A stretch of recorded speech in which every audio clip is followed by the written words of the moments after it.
হ্যাঁ বলেন। ঠিক আছে।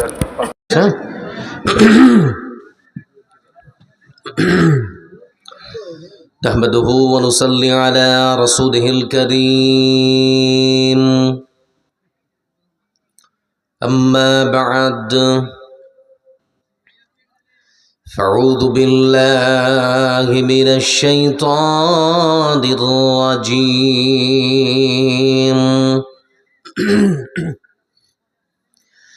بسم الله الرحمن الرحيم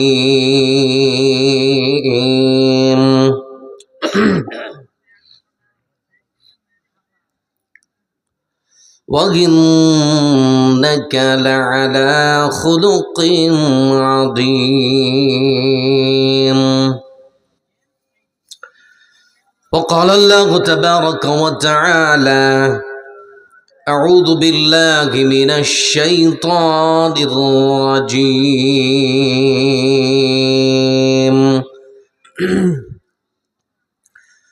وما أرسلناك إلا رحمة للعالمين.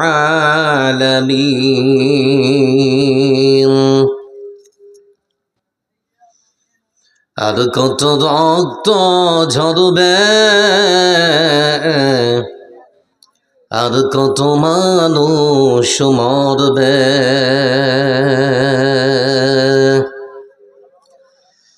আর কত রক্ত ঝরবে, আর কত মানুষ মরবে।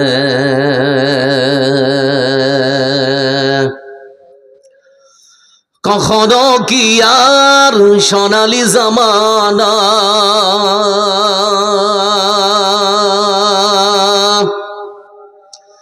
কখনো কি আর সোনালি জামানা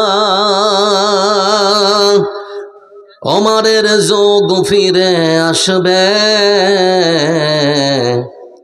আর কত রক্ত ঝরবে, আর কত রক্ত ঝরবে, আর কত মানুষ মরবে। কেন এত বিধবা হলো যে নারী, কি পাপে মায়ের বুক হলো যে খালি। কেন এত বিধবা হলো যে নারী, কি পাপে মায়ের বুক হলো যে খালি। এভাবে কত কাল স্বজন হারানো জল,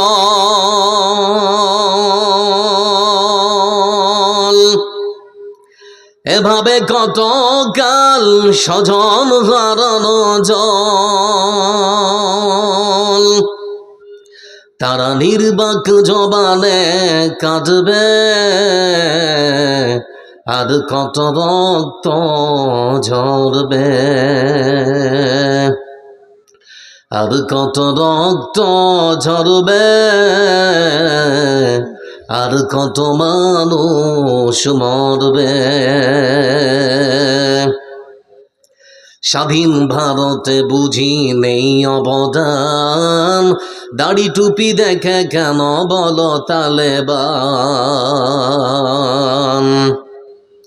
স্বাধীন ভারতে বুঝি নেই অবদান, দাড়ি টুপি দেখে কেন বলো তালেবান। ভারতের মুসলিম রইবে ততদিন, যতদিনে পৃথিবী থাকবে, আর কত রক্ত ঝরবে, আর কত রক্ত ঝরবে, আর কত মানুষ মরবে।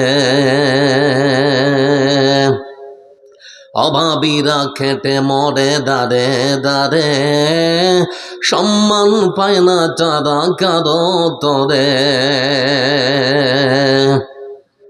অভাবীরা খেটে মরে দাঁড়ে দাঁড়ে, সম্মান পায় না তারা কারো তরে। এভাবে কতদিন ক্ষুধার জ্বালায় ঢুকে ঢুকে আজ তারা মরবে, আর কত রক্ত ঝরবে, আর কত রক্ত ঝরবে,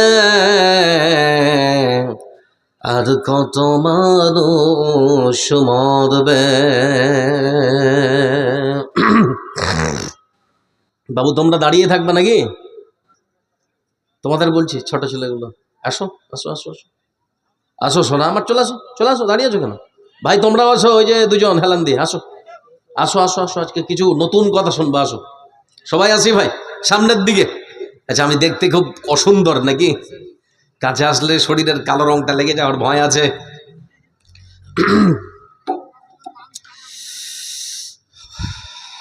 সম্মানিত আজকের সভার শ্রদ্ধেয় সভাপতি সাহেব, আমন্ত্রিত আজকের জলসার বিজ্ঞাপিত বক্তাগণ, অত্র মাদ্রাসার সুনামধন্য শিক্ষকগণ, অত্র এলাকার পিতৃবতুল্য কাকাজিরা, সমবয়স্ক ভাইরা, পর্দার আড়ালে বসা মা ও বোন, আগত আজকের জলসায় জাতি ধর্ম বর্ণ দল মত নির্বিশেষে যারা এসেছেন, আসছেন, যারা আসবেন, যারা চলে গেছেন, আপনাদের সকলকে জানা আমার পক্ষ থেকে আন্তরিক শুভেচ্ছা, প্রীতি, অভিনন্দন বার্তা। প্রশংসার মালিক কে? ওদিক থেকে এবার প্রশংসার মালিক কে? ভোল্টেজ নেই। প্রশংসার মালিক কে? এজন্য প্রশংসা করব কার? সুখের সময় প্রশংসা করতে হয় কার? আর দুঃখের সময় প্রশংসা করবেন কার? বিড়ি খাওয়ার শেষে প্রশংসা চলে কার? প্রশংসা সেই সুমহাদ্দব মহান সত্তা আল্লাহ রাব্বুল আলামিনের জন্য, যারা হাতে রয়েছে কচ্ছত্ব আধিপত্যের মালিকানা, যারা দেশে সূর্য পূর্ব দিকে ওঠে পশ্চিম হস্ত যায়,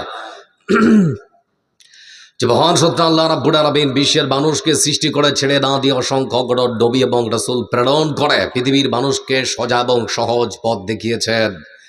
অসংখ্য নিয়ামত দিয়ে আল্লাহ সুন্দর করে পৃথিবীকে সাজিয়ে সৃষ্টিজীবের জীবন রক্ষা করেছেন। যে মহানব, মহান গরিব, মহান সত্তা, সেই মহানবের অসংখ্য দয়া, তার কৃপা, তার ভালোবাসা, তার অসংখ্য নিয়ামতের শুকরিয়া আদায় করতে গিয়ে সকলে একবার পড়ব আলহামদুলিল্লাহ।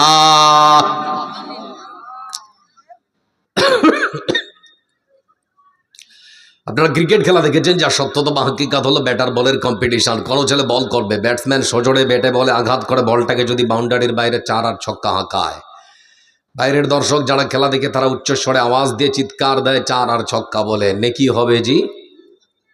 হাদিসে শব্দ এসেছে তামলাউল মিজান, আল্লাহর প্রশংসা আদায় করতে গিয়ে একবার কেউ যদি দিল থেকে আলহামদুলিল্লাহ বলে, বান্দার সে আমলের দাড়ি পাল্লাকে মহানব হাসরের ময়দানে নেকি দিয়ে ভর্তি করে দেবেন।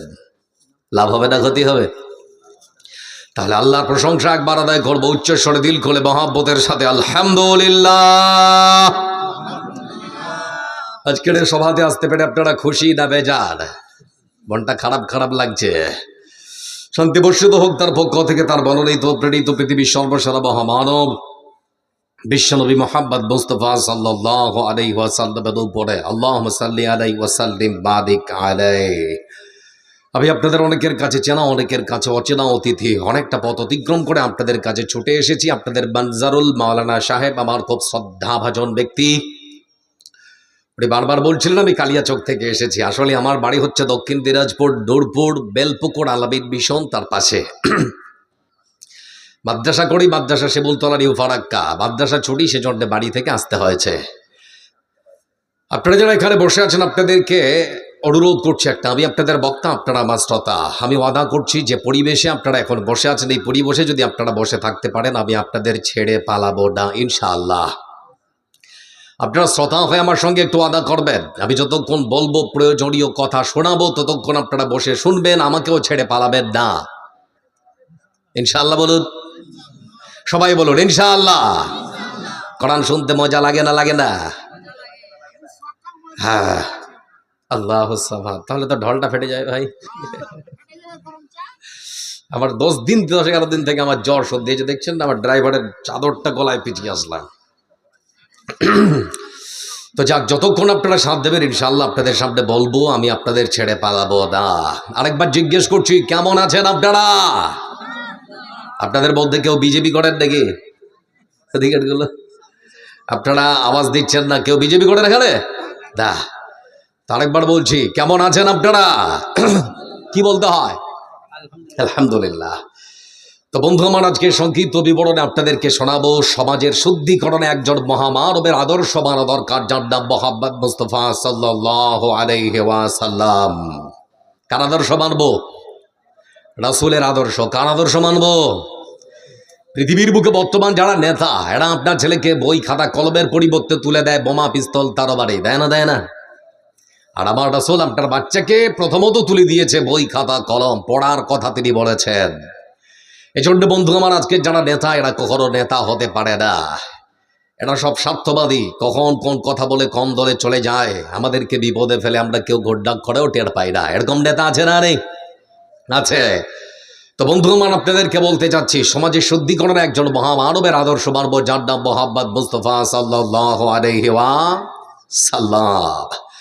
বন্ধু আমার, যারা বসে আছেন আজকে খুব ভারাক্রান্ত এবং খুব দুঃখের সঙ্গে আপনাদেরকে বলতে চাচ্ছি, ভারতবর্ষ ধর্মনিরপেক্ষ দেশ হওয়া সত্ত্বেও স্বাধীন ভারতবর্ষে মুসলমানদের স্বাধীনতায় হস্তক্ষেপ করা হয়, হয় না? হয় না?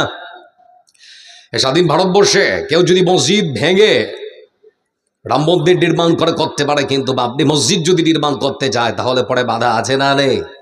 কথা বলেন, আছে না? রে এখন তো নতুন হ্যারাসমেন্ট আপনারা হচ্ছেন, সবাই কম বেশি করে, যার 4-5টা ছেলে মেয়ে, তারপরেও বলছে তো 6টা আছে নাকি? আচ্ছা বলুন, ভারতীয় সংবিধানের কোন ধারায় কি লেখা আছে যে কোনো পরিবারের মধ্যে যদি 6টা-7টা ছেলে মেয়ে হয় তাহলে এটা ভারতীয় সংবিধানের দণ্ডনীয় অপরাধ বলে কেউ বলতে পারবেন? লেখা আছে কোথাও? না। তাহলে এখন আপনাদেরকে বলতে চাচ্ছি, এটা যদি সংবিধান বিরোধী কাজ না হয় তাহলে ফালতু আমাদেরকে হ্যারাসমেন্ট করা হচ্ছে কেন? ভারতবর্ষের যারা দায়িত্বে আছে, নির্বাচন কমিশন, তাদেরকে প্রশ্ন করুন। ভারতবর্ষের যিনি এখন প্রধান সেবক নরেন্দ্র দামোদর দাস মোদীজি, তারা 6 ভাই বোন, তাকে হেয়ারিংয়ে ডাকা হবে তো? আমাদের ভারতবর্ষের সব থেকে বড় রাজ্য উত্তরপ্রদেশের মাটিতে যিনি গদিতে বসে আছেন যোগী আদিত্যনাথ, তারা 7 ভাই বোন, তাকে হেয়ারিংয়ে ডাকা হবে তো? শুধুমাত্র মুসলমানদেরকেই কেন মুসলমানদের সাথে বিচারিতা করছেন? এজন্য বলতে চাচ্ছি বন্ধু আমার, আজকে শুধুমাত্র মুসলমানদের উপরে এই সামান্য আক্রমণ নয়। আপনারা হয়তো শুনেছেন, ভারতবর্ষের সব থেকে বড় রাজ্য উত্তরপ্রদেশের সম্ভাল জেলায় মসজিদ সার্ভের নাম করে 5 জন তরতাজা মুসলমান যুবককে পরিকল্পনা করে খুন করেছে। কে করবে বিচার? যারাই রক্ষক তারাই ভক্ষক। তবে মনে রাখবেন বন্ধু আমার একটা কথা, কেউ যদি অন্যায়ভাবে কারো মার কল খালি করে, আল্লাহ তার মার কল খালি করবে। এই পৃথিবীর বুকে অন্যায়ভাবে কেউ যদি কারো স্ত্রীকে বিধবা বানায়, আল্লাহ তার স্ত্রীকে বিধবা বানাবে। এই পৃথিবীর বুকে অন্যায়ভাবে কারো সন্তানকে কেউ যদি এতিম বানায়, আল্লাহ তার সন্তানকে এতিম বানাবে। এজন্য আমি বিশ্বাস করি, পৃথিবীতে মানুষের হোক, ধর্ম থাকুক অন্তরে, মন্দিরেতে ঘন্টা বাজুক, আজাদ হোক মসজিদে, সবারই তুমি বাসরে ভালো, নইলে মনের কালি ঘুঁজবে না রে, কারে তুমি রাখবে ঠেলে, সবাই যে তোর মায়ের ছেলে। বলছি বন্ধু আমার, এজন্য ইসলাম পৃথিবীর বুকে মানুষকে শিক্ষা দেয় সততা, নম্রতা, ভদ্রতা, মানবতার। ইসলাম কখনো মারপিটের শিক্ষা দিতে পারে না, অন্য ধর্মের প্রতি শ্রদ্ধার শিক্ষা দেয় ইসলাম। এজন্য আপনাদের কাশিমনগরটা কি এটা বৈষ্ণব ডাঙ্গাই গ্রামের মুসলমানদেরকে আল্লাহ রাব্বুল আলামিন রাসূল যিনি বলেছেন, যখন তোমরা রাস্তা ধরে চলবে, যদি দেখো দেবী মা, দুর্গা মা, কালী মা, সরস্বতী মার পূজা হচ্ছে, তাহলে খবরদার তোমরা তাদের দেবদেবীগুলোকে দেখে গাল বন্ধ করো না, নাহলে তারা অজান্তে তোমার আল্লাহকে গাল দিতে পারে। হচ্ছে ইসলাম। ইসলাম পৃথিবীর মানুষকে শিক্ষা দিয়েছে, ধর্মের মধ্যে কোনো জুলুম চলতে পারে না, যে যার ধর্ম পালন করতে পারে। ভারতীয় সংবিধানও আমাদেরকে ধর্ম পালনের স্বাধীনতা দিয়েছে, দিয়েছে না দেয়নি? আছে। কিন্তু ভারতবর্ষের মুসলমানদের সেই স্বাধীনতা কেড়ে নেওয়ার চক্রান্ত করা হচ্ছে কেন? এর সদুত্তর আমরা কার কাছে পাবো? বন্ধু আমার, এজন্য আপনাদেরকে শুরুতেই বলেছি, একজন মানুষের আদর্শ মানতে হবে, যার নাম মুহাম্মদ মুস্তাফা সাল্লাল্লাহু আলাইহি রাসূল সাল্লাল্লাহু আলাইহি সাল্লাম, তিনি আমাদেরকে শিক্ষা দিয়েছেন, আল্লাহুম্মা ইন্নী আউযু বিকা মিন ইলমিন লা ইয়ানফা। হে আল্লাহ, তুমি আমাকে সেই শিক্ষা দিও না যে শিক্ষা আমার ক্ষতি করে, উপকার করে না। আচ্ছা আপনারা বলুন তো, শিক্ষা মানুষের ক্ষতি করে না উপকার করে গো? কথা বলে না, বুঝতে পারছেন আমার কথা? শিক্ষা মানুষের ক্ষতি করে না উপকার করে? তাহলে রাসূল মিথ্যা বলেছেন নাকি? নাউযুবিল্লাহ। রাসূল সাল্লাল্লাহু আলাইহি সাল্লাম যেটা বলেছেন ওটা আমরা বুঝতে পারিনি। আপনার 6 মাসের বাচ্চাটাকে কোলে নিয়ে আপনার স্ত্রী রাস্তায় দাঁড়িয়ে আছে, আর আপনি কাজে যাচ্ছেন, কিছুটা দূরে গিয়েছেন সাইকেলে চেপে, তখন আপনার স্ত্রী আপনার ছোট্ট বেটাটাকে বলছে, বল বেটা tata bye bye, tata bye bye. শেখায়? কথা বলে শেখায়? এটা কার আদর্শ? কার আদর্শ মেনেছেন আপনি? সিদ্ধান্ত আপনাকে পরিবর্তন করতে হবে। আমার ছেলেটার বয়স 8 বছর, আপনার বাচ্চাটার বয়স 8 থেকে 8.5 বছর। সকালবেলা ওরা টিউশনে যাচ্ছে, ঘন কুয়াশা, কিছু দূরে গিয়ে সাইকেলের সামনের চাকা একটা ইট লেগে দুজনে মুখ থুবড়ে পড়ে গেছে। তা আমার বাচ্চাটা ধুলোবালি ঝাড়ছে আর দেখছে কি কারণে পড়ে গেলাম। তো ইটটাকে দেখার পর বলছি, ইন্না লিল্লাহি ওয়া ইন্না ইলাইহি রাজিউন, লা হাওলা ওয়ালা কুওয়াতা ইল্লা বিল্লাহ। আর আপনার ছেলে ধুলোবালি ঝাড়তে ঝাড়তে ইটটাকে দেখার পরে বলছে, ইটটা কে রেখেছিল বে? বুঝতে পারছেন না? এটাও শিক্ষা, ওটাও শিক্ষা। আপনি কোন শিক্ষা দেবেন আপনার বাচ্চাকে?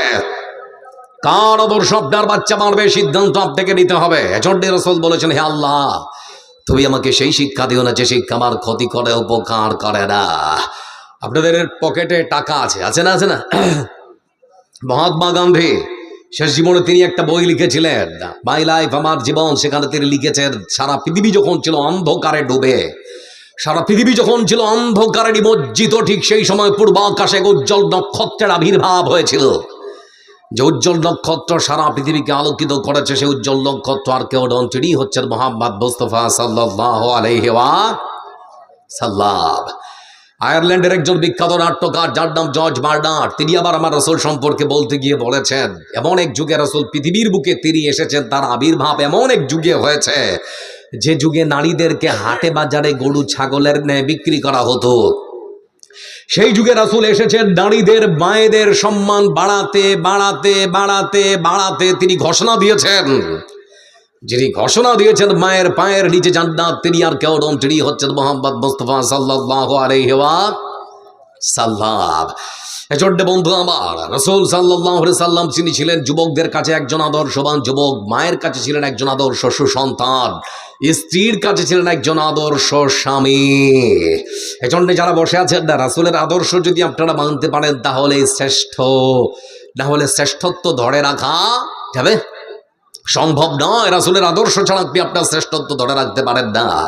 মনে রাখবেন একটা কথা বন্ধু আমার, আমি চিতার মতো দৌড়াতে পারি না, সে শক্তি আমার নেই, কিন্তু চিতাকে পরাজিত করার জন্য দ্রুতগতি সম্পন্ন যান তৈরি করার ক্ষমতা আল্লাহ আমাকে দিয়েছে। এমন যান তৈরি করেছি যে যান চিতার থেকেও বেশি দৌড় বেশি ছুটে চিতাকে পর্যন্ত পরাজিত করেছে। আমি মাছের মতো সাঁতার কাটতে পারি না, কারণ সে ক্ষমতা আল্লাহ আমাকে দেয়নি, কিন্তু টাইটান নামক সাবমেরিন বানিয়ে মাছের থেকেও জলের গভীরে গিয়ে মাছকে পর্যন্ত পরাজিত করার ক্ষমতা আল্লাহ আমাকে দিয়েছে।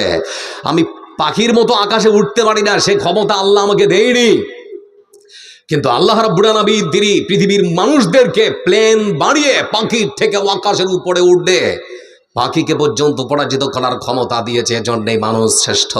বুঝতে পারছেন না? মানে দে বন্ধু মারি ঝড় আপনাদেরকে বলতে চাচ্ছি, আসুন রাসূলের আদর্শ মেনে নেই, তাহলে পরে সমাজটা সুন্দর হবে, তাছাড়া সম্ভব নয়। আর মাত্র 2 মিনিট ভূমিকা, তারপরে আলোচনা শুরু করছি। আপনারা বিরক্ত হচ্ছেন নাকি? আমার বন্ধুরা, ভারতবর্ষের বিভিন্ন প্রান্তে হিন্দু ভাইদের মন্দির আছে, আছে না? আছে না? হ্যাঁ না বলুন জোরে। আছে অসংখ্য মন্দিরের যারা পুরোহিত হয় তারা হয় ব্রাহ্মণ, পুজো দেয় ব্রাহ্মণ, পূজারীও হয় ব্রাহ্মণ। যারা বৈশ্য এবং শূদ্র বর্ণের, একেবারে নিম্ন বর্ণের, হিন্দু ধর্মের ধর্মীয় বর্ণ প্রথাকে 4 ভাগে ভাগ করা হয়েছে, তার মধ্যে একদম নিচের যারা, তারা হচ্ছে শূদ্র। এই বর্ণের কোনো মানুষ এমনও মন্দির আছে, সে মন্দিরে তারা পুজোও দিতে পারবে না, পুজো করতেও পারবে না, পূজারী হওয়া তো অনেক দূরের কথা। এবং ইসলামের এবার সৌন্দর্য আপনাকে দেখায়, আপনার গ্রামের সব থেকে খেটে খাওয়া রিক্সাওয়ালা, ঠেলাওয়ালা, দিন কানে দিন খায়, এরকম একটা মানুষের ছেলে যদি ভালো আলেম হয়, আপনার বাড়িতে আপনার গ্রামে যদি আসতে পারে, আমি আপনাদেরকে প্রশ্ন করছি, আপনার গ্রামের সব থেকে বড় জামে মসজিদের মধ্যে প্রবেশ করে নামাজ পড়া তো দূরের কথা, সে মসজিদের ইমামও হতে পারে, পারে না? পারে না? এটাই হচ্ছে ইসলাম। আপনার গ্রামের কোটিপতি মানুষটা যখন মসজিদের মধ্যে নামাজের কাতারে দাঁড়ায়, আর আপনার গ্রামের ভিখারি যে ভিক্ষা করে খায়, ও যদি ওর পাশে গিয়ে দাঁড়ায়, তো কোটিপতি মানুষটা বলবে, হেড়ে তুই ভিখারি, আমি বেটা কোটিপতি, আমার কাছে দাঁড়ালে আমার সম্মান সব শেষ। বলেছে আজ পর্যন্ত না। আল্লাহর ঘরের মধ্যে আমরা যখন প্রবেশ করি, কে ধনী কে গরিব, কে কালো কে ফর্সা, কে লম্বা কে খাটো, কোনো পার্থক্য থাকে না। আল্লাহর কাছে আমরা তখন সবাই সমান। এই শিক্ষা দিয়েছে ইসলাম, সততা, নম্রতা, ভদ্রতা, মানবতা, মানব সেবার শিক্ষা দেয় ইসলাম। কোনদিন কোনো মানুষকে মানুষ হত্যা করার শিক্ষা ইসলাম দিতে পারে না।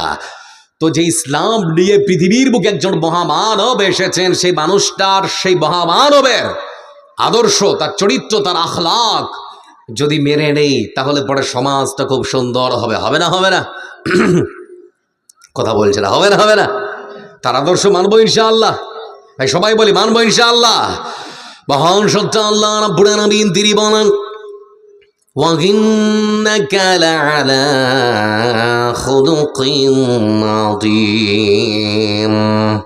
হে রাসূল, আপনার মতো মহত্তম চরিত্রের মানুষ পৃথিবীর বুকে আর কেউ কখনো হতে পারে না। নিশ্চয়ই আপনি একজন মহত্তম চরিত্রের অধিকারী। রাসূলুল্লাহ সাল্লাল্লাহু আলাইহি ওয়াসাল্লাম এই চরিত্রের বর্ণনা দিতে গিয়ে তিনি আবার নিজেই বলেছেন, বয়স্তলে ওটাম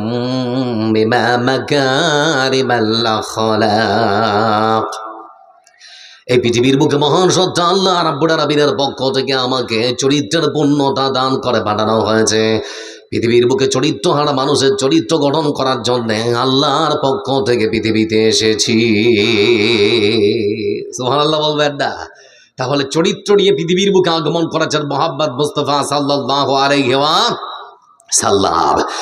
এজন্য বন্ধু আমার, আয়েশা রাদিয়াল্লাহু তাআলা আনহাকে রাসূলুল্লাহ সাল্লাল্লাহু আলাইহি ওয়াসাল্লাম ডেকে বলতেন, আয়েশা রে শুনে নাও, গ্রামের কোনো মানুষ যদি তোমাকে আমার চরিত্র সম্পর্কে জিজ্ঞেস করে, আমার ব্যবহার, আমার আখলাক সম্পর্কে তোমাকে যদি জিজ্ঞেস করে, আমি লোকটা কেমন, আমার ব্যবহার খানা কেমন, আমার আখলাক খানা কেমন, কেউ যদি তোমাকে জিজ্ঞেস করে, আয়েশা শুনে নাও, দিনের আলোতে যা দেখো, রাতের অন্ধকারে যা দেখো, মানুষ জানতে চাইলে সব খুলে খুলে বন্দনা করে দাও।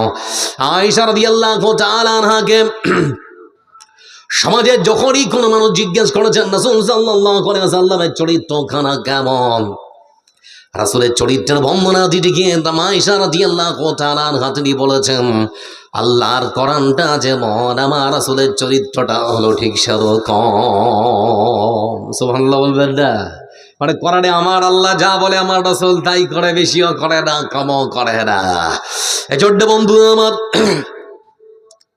এই পৃথিবীর বুকে কোনো ছাত্র যদি মনে করে চরিত্রের সার্টিফিকেটের প্রয়োজন, তাহলে পরে স্কুলের হেডমাস্টার, না হয় কলেজের প্রফেসর, না হয় কোনো নেতা, না হয় কোনো মন্ত্রীর কাছে ছুটে যেতে হয়। কিন্তু আমার বিশ্ব নেতা, বিশ্ব নবী সাল্লাল্লাহু আলাইহি ওয়াসাল্লাম, তার চরিত্রের সার্টিফিকেট কারণ আমার জন্য না কোনো নেতা, না কোনো মন্ত্রী, না কোনো হেডমাস্টার, না কোনো প্রফেসর, কারো কাছে যাওয়ার প্রয়োজন পড়েনি। আমার রাসূলকে চরিত্রের সার্টিফিকেট কারা যিনি দিয়েছেন, তিনি আর কেউ নন, আকাশ আর জমিনের স্রষ্টা মহান সত্তা আল্লাহ রাব্বুল আলামিন। সুবহানাল্লাহ হবে না? চরিত্রের সার্টিফিকেট কে দিয়েছেন গো? ছোট বলি কে দিয়েছে? এজন্য বন্ধু আমার, এই পৃথিবীর বুকে রাসূল সাল্লাল্লাহু আলাইহি ওয়াসাল্লাম তিনি এসেছেন। আপনাদের এই গ্রামে কোন স্বামী হারা, কোন বিধবা নারী যদি থাকে, সমাজের মানুষ তার সঙ্গে কেমন ব্যবহার করবে তার শিক্ষা ইসলামে আছে না নেই? আবার পিতৃহারা এতিম সন্তান, তার সঙ্গে সমাজের মানুষ কেমন ব্যবহার করবে তার শিক্ষা আছে না নেই? কথা বলেন নাই? আছে না? অবশ্যই আছে। আবার বন্ধুরা, আবার বৈষ্ণবডাঙ্গা গ্রামের, আপনাদের গ্রামের মুসলমানের আজকের দিন, জালসার দিন, সকালবেলা যে গরুগুলোকে আপনারা জবাই করবেন, ওই গরুগুলোকে কাটবেন কেমন করে তার শিক্ষা ইসলামের মধ্যে আছে না নেই? একটু করে কথা বলেন, আছে না নেই? বলছি আপনাদেরকে, রাসূল সাল্লাল্লাহু আলাইহি ওয়াসাল্লাম তিনি বলেন, ইন্নাল্লাহা কাতাবাল ইহসানা আলা কুল্লি শাই, ফাইদা কাতালতুম ফাহসিনুল কিতলা, ওয়া ইদা দাবাহতুম ফাহসিনুদ দিবহা। রাসূলুল্লাহ সাল্লাল্লাহু আলাইহি ওয়াসাল্লাম তিনি বলেছেন, বৈষ্ণব নগরের মুসলমানেরা তোমরা শুনে নাও, সকালবেলা যখন তোমরা ছুরি দিয়ে তোমার ওই গরুটাকে জবাই করতে যাবে, যে ছুরি দিয়ে, যে চাকু দিয়ে তার গলায় তোমরা ছুরি চালাবে, আগে দেখে নাও সেই ছুরির মধ্যে ধার আছে কি না। যদি ধার থাকে তাহলে পরে কাটা যাবে, না হলে কাটা যাবে না। এই শিক্ষা কেন দেওয়া হলো? ছুরির মধ্যে যদি ধার না থাকে, আর ওই ছুরি দিয়ে যদি আপনি গরুর গলায় যদি ছুরি চালান, তার কষ্ট কম হবে না বেশি? এজন্য ইসলাম শিক্ষা দিয়েছে বন্ধু আমার, একটা অবলা প্রাণীকে যারা মনের ভাব প্রকাশ করতে পারে না, ব্যথা লাগে বলতে পারে না, রাসূল সাল্লাল্লাহু আলাইহি ওয়াসাল্লাম তিনি বলেছেন তাদেরকে কষ্ট দিয়ে কখনো জবাই করা যাবে না। এজন্য বুখারীর বর্ণনা আরেক হাদিসের মধ্যে রাসূল সাল্লাল্লাহু আলাইহি ওয়াসাল্লাম তিনি বলেন একজন মহিলা তার বাড়িতে একটা বিড়ালের উৎপাত থেকে বাঁচার জন্য বিড়ালটা যখন তখন খাবারে মুখ দিয়ে দেয়, মাছ রান্না করা রাখলে সেই খাবারে মুখ দিয়ে দেয়, মাংস রান্না করা থাকলে সেই খাবারে মুখ দিয়ে দেয়। সেজন্য বিড়ালের উৎপাত থেকে বাঁচার জন্য বিড়ালের গলায় রশি বেঁধে খুঁটিতে সুন্দর করে বেঁধে দিয়েছে। দিন যায় রাত যায়, দিন যায় রাত যায়, হঠাৎ করে বিড়ালটা একদিন মারা গিয়েছে। রাসূল সাল্লাল্লাহু আলাইহি ওয়াসাল্লাম তিনি জানতে পারলেন। আবার রাসূল সাল্লাল্লাহু আলাইহি ওয়াসাল্লাম তিনি তখন বলছেন যে মহিলা একটা অবলা প্রাণীকে এই মতো করে কষ্ট দিয়ে হত্যা করতে পারে, সে মহিলা কখনো আল্লাহর জান্নাতে যেতে পারে না। যে ইসলাম বন্ধু আমার একটা বিড়াল মারলে পড়ে, যে ইসলাম একটা বিড়াল মারার কারণে জাহান্নামে যাওয়ার কথা বলতে পারে, সে ইসলাম কখনো মানুষ মারার শিক্ষা দিতে পারে না। ঈমানের পথে অবিচল থেকে আমার মরণ যেন হয়, ঈমানের পথে অবিচল থেকে আমার মরণ যেন হয়। তোমারই কাছে মিনতি আমার,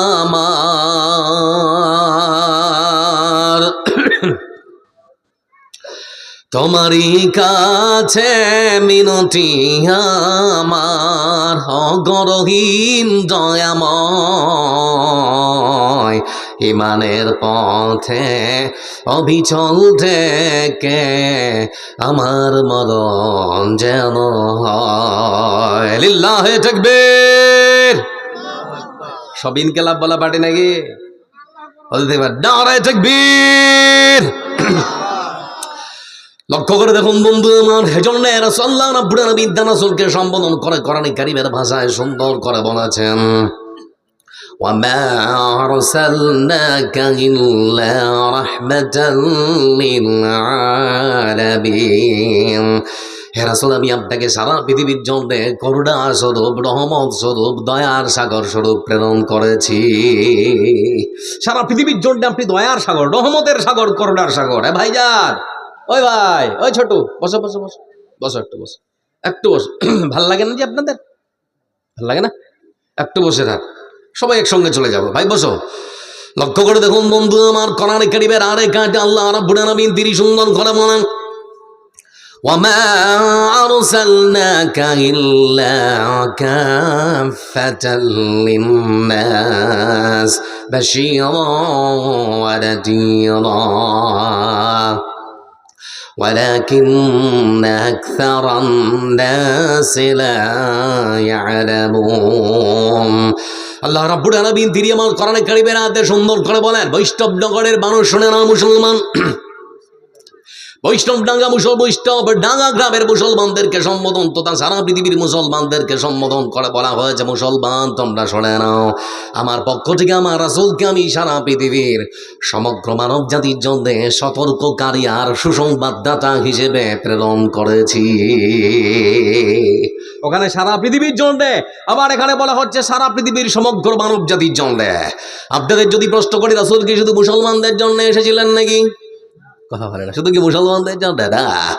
আমার বন্ধুরা, পৃথিবীর বুকে রাসূল সাল্লাল্লাহু আলাইহি ওয়াসাল্লাম তিনি যখন আসেন, ঠিক সেই সময় 360টার পূজা হতো। কেউ আবার 3 জনের পূজা করত, কেউ সূর্যের, কেউ আবার চাঁদের পূজা করত। বন্ধু আমার, এমন এক যুগে তিনি এসেছিলেন যে যুগের মানুষেরা বহুত্ববাদে বিশ্বাসী ছিল, একত্ববাদে বিশ্বাসী কেউ ছিল না। এমন এক যুগে রাসূল পৃথিবীর বুকে তিনি আসলেন। লক্ষ্য করে দেখুন বন্ধু আমার, সেই যুগে তিনি এসেছেন সংখ্যালঘু যারা, সংখ্যায় কম যারা বন্ধু আমার, খ্রিস্টান হতে পারে, আহলি বাইত হতে পারে, ইহুদি হতে পারে, খ্রিস্টান হতে পারে, কিংবা আপনাদের গ্রামে যদি 100টা ঘর থাকে আর 95টা ঘর যদি মুসলমানের হয়, 5টা ঘর যদি অমুসলিমদের হয়, আমার রাসূল সাল্লাল্লাহু আলাইহি ওয়াসাল্লাম তিনি বলেছেন, মুসলমান ক্ষমতার জোরে, লাঠির জোরে, প্রশাসনের জোরে তাদের ধমকানো যাবে না, চমকানো যাবে না, মারপিট করা যাবে না। শুনে নাও, পৃথিবীর বুকে সংখ্যায় বেশি হওয়ার কারণে তোমরা যদি পৃথিবীর বুকে মুসলিমদের সঙ্গে হিন্দুদের সঙ্গে অত্যাচার উৎপীড়ন জ্বালা যন্ত্রণা করো, তাহলে আমি রাসূল সাল্লাল্লাহু আলাইহি ওয়াসাল্লাম হাসরের ময়দানে হিন্দুদের পক্ষে আল্লাহর আদালতে সাক্ষী দেব, আর মুসলমান তোমাদের বিপক্ষে আল্লাহর আদালতে অভিযোগ পেশ করব।